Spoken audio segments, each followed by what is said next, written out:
আমার একটাই দাবি, আজকে এখানে আমরা আসছি, শিক্ষকরা যদি বলতো যে আমরা আপনাদের পাশে আছি, তাহলে তারা আমাদের পাশে আজকে দাঁড়াচ্ছে না কেন? আজকে কেন স্টুডেন্টরা আসছে না? যখন রানের পাশ থেকে সরকার যদি বলে প্রতিষ্ঠান সরিয়ে নিতে, তখন তার স্বার্থে ব্যাঘাত ঘটে, মুন্নবী সাহেব ছাত্র জেলে নিয়ে দেয় সরকারের বিরুদ্ধে। তাহলে সে কেমন? সে তো স্বার্থবাদী লোক। কারণ সে যদি সৎ লোক হতো, তাহলে সে কেন আজকে স্টুডেন্টদের পাশে দাঁড়াচ্ছে না? আজকে তার প্রতিষ্ঠানের এতগুলো বাচ্চা মারা গেল, সে তাদের পাশে এসে দাঁড়াচ্ছে না কেন? যারা অসুস্থ আহত অবস্থায় আছে, জিজ্ঞেস করেন কার কি খোঁজ খবর নিয়েছে, সে তা কার কি ব্যবস্থা করে দিয়েছে সুচিকিৎসার।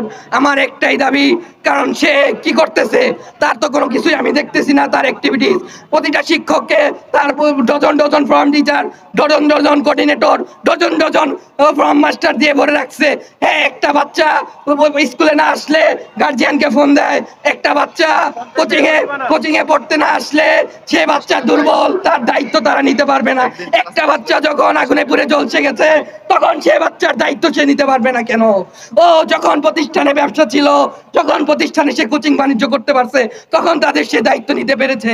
কিন্তু যখন একটা বাচ্চা আহত হয়েছে, বিপদগ্রস্ত হয়েছে, তখন তার দায়িত্ব নেওয়া তার কোনো কাজ, তার কোনো ইয়েতে পড়ে না, তার এখতিয়ার নাই।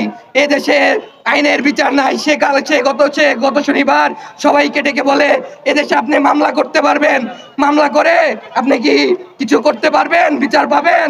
তাহলে বিচার পাবো না, তাহলে সে কি বুঝছে? মানুষকে সে আইনের প্রতি অনাস্থাশীল করে দিচ্ছে।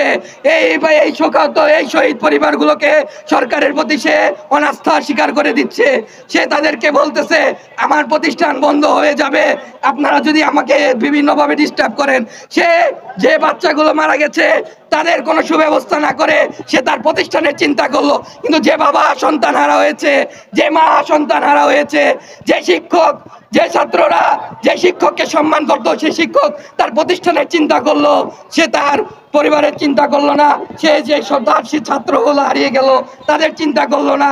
আসলে আপনাদের কাছে আমার প্রশ্ন, জাতির কাছে আমার প্রশ্ন, সে কি আসলে শিক্ষক? সে কি আসলে একজন নাগরিক, দেশের একজন সুসংগঠিত নাগরিক? আমার একটাই কথা, আমি বুঝতেছি না, আমার প্রতিষ্ঠান, আমার দায়িত্বে যদি একজন স্টুডেন্ট মারা যায়, এটা কি আমার দায়িত্ব না? আমার প্রতিষ্ঠানের দায়িত্ব না? আমার শিক্ষকদের দায়িত্ব ছিল না?